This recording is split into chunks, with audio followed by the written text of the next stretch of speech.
Assalamualaikum warahmatullahi wabarakatuh. Anak-anak kelas 10, pertemuan hari ini Bapak menjelaskan karena kondisi lagi masih belum boleh belajar untuk di sekolah. Jadi Bapak jelaskan di rumah Bapak dengan keadaan yang seadanya. Mohon maaf sebelumnya. Jadi Bapak akan menjelaskan di sini untuk kelas 10 tentang alat ukur, ya. Jadi alat ukur sekarang materinya. Ya, alat ukur. Kalau kemarin tentang mesin bubut sudah Bapak jelaskan, mungkin kalian sudah paham dan mengerti. Bapak lanjutkan ke materi tentang alat ukur. Kenapa kita harus belajar alat ukur? Karena dalam belajar di bengkel itu kita harus paham dan tahu fungsi dari alat ukur. Karena setiap sebelum melakukan pekerjaan itu harus mengukur bahan terlebih dahulu, ya, menggunakan alat ukur. Nah, sekarang pertanyaannya, apa sih mengukur itu? Mengapa? Apa pengertian dari mengukur? Mengukur, ya.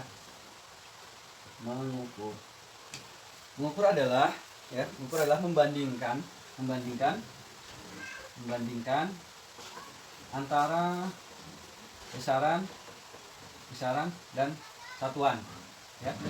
Membandingkan antara besaran dan satuan. Nah, alat-alat ukur tersebut itu banyak macamnya. Jadi dalam praktek di bengkel itu alat ukurnya ada meteran atau mistar gulung, ada jangka sorong, ada mikrometer skrup, ada penggaris siku, ya, itu dengan satuan mili dan senti. Jadi kalau kita nanti menggunakan alat ukur jangka sorong atau mikrometer itu dalam satuan mili. Nah, singkat saja Bapak akan perkenalkan jenis-jenis alat ukur yang nanti kita gunakan di praktek di bengkel kita, ya. Yang pertama itu adalah mistar gulung. Ini, ya, mistar gulung.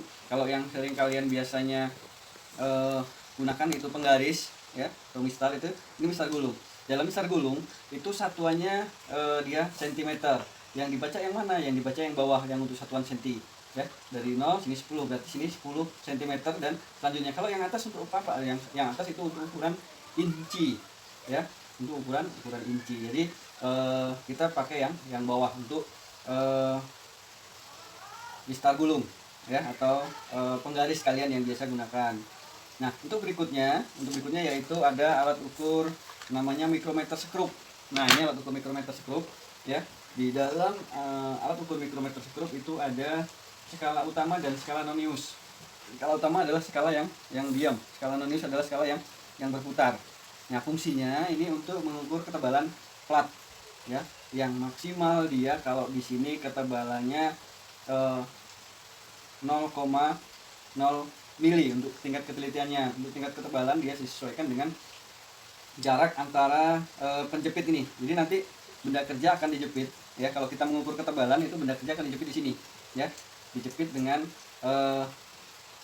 rangkum yang ini, ya. Jadi benda kerjanya dijepitkan di sini, baru nanti dibaca berapa tebal atau berapa diameter benda kerja yang kita ukur. Ini fungsi alat ukur mikrometer skrup, ya. Nanti kalian kalau kurang paham kalian bisa browsing di pencarian di Google penggunaan daripada mikrometer skrup, karena kalau Bapak jelaskan terlalu panjang nanti kalian akan bosan menonton videonya. Jadi kalian akan lebih mengerti, paham nanti kalau kalian bisa dilanjutkan di searching di Google, ya. Nah, berikutnya adalah alat ukur jangka sorong. Nah, ini alat ukur jangka sorong yang alat ukur pokok yang nanti kita gunakan di saat kita praktek di mesin bubut, ya. Kita praktek di mesin bubut menggunakan alat ukur jangka sorong. Ini fungsinya, penggunaannya di seperti ini, ya. Ini skala nonius. Yang bergerak ini namanya skala nonius, ya. Yang diam ini adalah skala utama. Yang dipakai yang mana? Yang dipakai yang bawah yang dibaca. Ini skala utamanya, ya. Kalau kita mengukur benda kerja, cara mengukurnya adalah seperti ini, ya. Tidak boleh dimepet benda kerjanya, nggak boleh seperti ini, harus seperti ini. Cara mengukur diameter benda kerja pada jangka sorong. Nah, cara pembacaannya tadi ada skala utama dan skala nonius. Ini skala utamanya.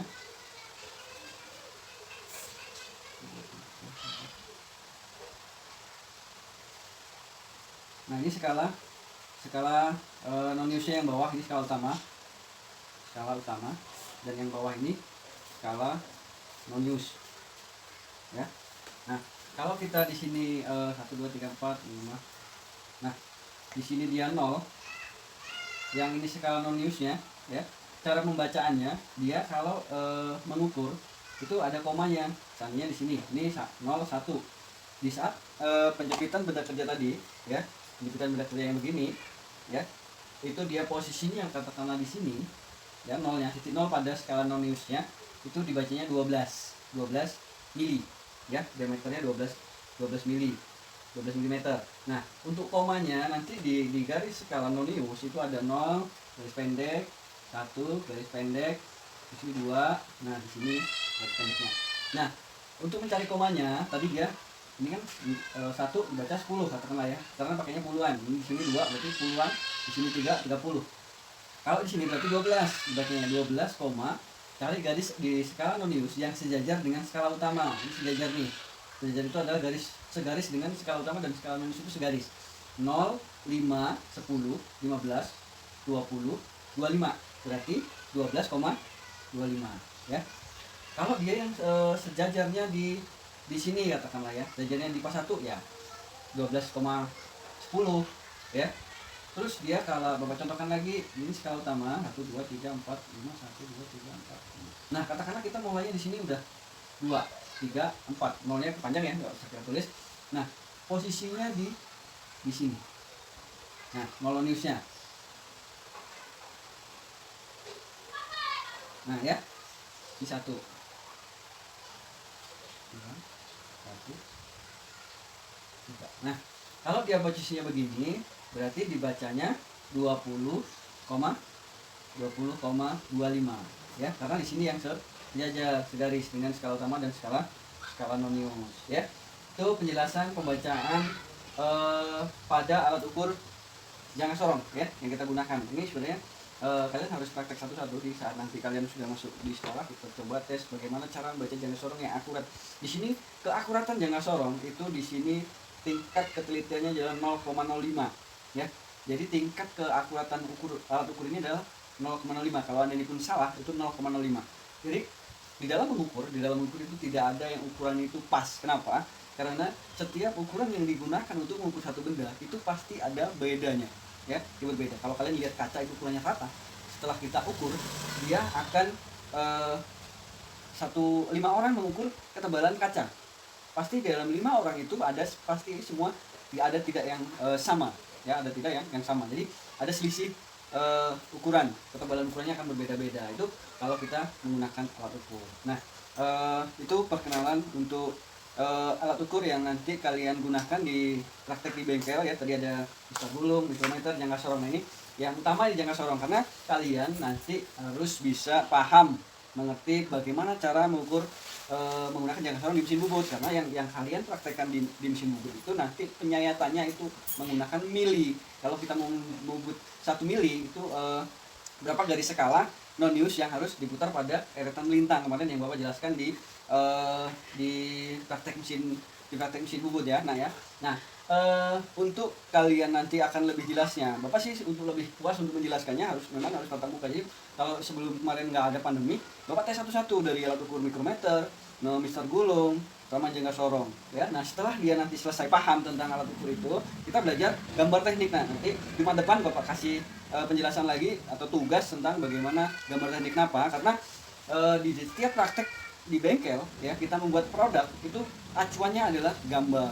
Jadi nggak bisa kita berangan-angan sebelum ada gambarnya. Kenapa? Karena keakuratan hasil produknya nanti tidak akan sempurna. Kalau udah ada acuan gambar, memudahkan dalam kita melakukan pekerjaan, dan gambar itu ada ukurannya ya. Nah, untuk Jumat depan Bapak jelaskan tentang gambar teknik. Nah, sementara perkenalan tentang alat ukur Bapak sementara cukupkan ya. Nanti Bapak kasih tugas kalian dari materi yang Bapak jelaskan tadi ya. Kalaupun kalian bisa ada yang harus ditanyakan, nanti di kolom komentar kalian sampaikan ya di classroom kita. Nanti sampaikan apa yang belum jelas. Pak, saya nggak jelas, pengen ke sekolah ya, karena kondisi seperti ini dan dinas pendidikan juga belum mengizinkan untuk kita tatap muka di sekolah.